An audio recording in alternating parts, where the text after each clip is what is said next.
Good morning. It's Tuesday the 7th of February 2012. This video is being made primarily for Hardy Palm Freak in New York. Now this is a New Zealand cabbage tree. This is a Cordyline australis. It's one of the cultivars, that's why it has the yellow edged leaves. It was actually not quite, it was almost that size when I bought it several years ago for about $15. That was quite good value for a coloured one. The plain green ones are common and cheaper. But a taller pot plant in the garden fell over and damaged it years ago now, and it's taken it several years to come back. It's actually growing in quite heavy shade there. I'll show you where in just a moment. The auto iris of the camera makes it look quite bright where it is. I'm not getting it out because it really is stuck in where it is. It's on a sort of shelf unit that in winter you can put a little plastic bag over it and have a bit of a mini greenhouse sort of thing. I don't do that on this one, it's just simply used as a shelf unit for plants. But it's on the bottom shelf, basically something big and heavy to hold it down in case there's a bit of wind. So if I come back here, you'll see it is in a quite shaded area. I'm looking north, which is of course towards the sun. This is right on the front porch here, just by the front door.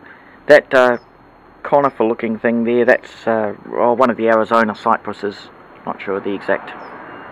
It's the greeny bluey one. Actually no, it's a plain green one. It's there's a more decorative bluer form, but that's just a plain green one. I will actually move around now. Although I primarily wanted to show off the Cordyline australis there, that little decorative one, these some big feijoas, some there in a 40 litre plastic tub, that would be about 10 US gallons, or in 10 litre buckets, which are about 2.5 US gallons. The reason why the leaves look white is I've just turned that one round actually. It was a little bit lopsided, it had been at the same location for a couple of years. The feijoas, Feijoa silowiana, I'm not sure about the pronunciation, do give an edible fruit. They can take quite a lot of cold. Distant relative of the tropical guavas, and in some countries their common name is pineapple guava or something. I've had number 60 bus going there. I've had quite a lot of fruit off these in the years. Generally, feijoas are not very self-fertile. They might tell you they are in the garden centre or the nursery, but they generally aren't.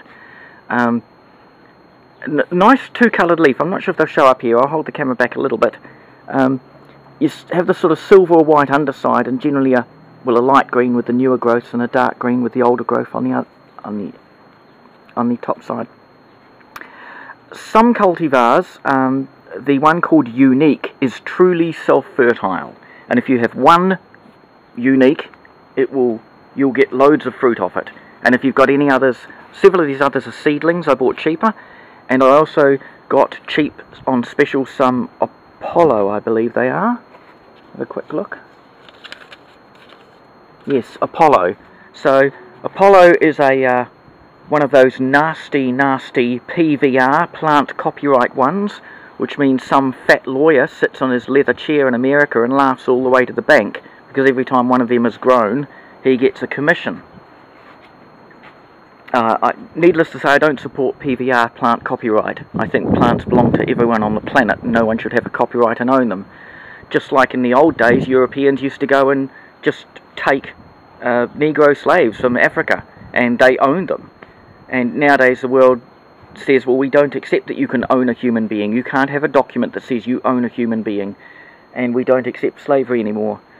But anyway, there's a bunch of fat American lawyers who do nothing all day but get rich on plants, and especially with regard to food-bearing plants, I do not support it. So there we go. There's some, and it's just a bit hard to get the framing right in this area here. So as you see, they'll be over 2 meters high, some of those feijoas now. Just the one in the large tub, and the others just in 10 litre plastic buckets. And they grow quite well. Give them a wee bit of slow release fertiliser in spring. And the fruiting period for them, for us here, your fruit ripens around about April or May, so it's autumn, early winter. Now, we'll go out the back, and I have some more Cordyline australis. That's the New Zealand cabbage tree to show out there.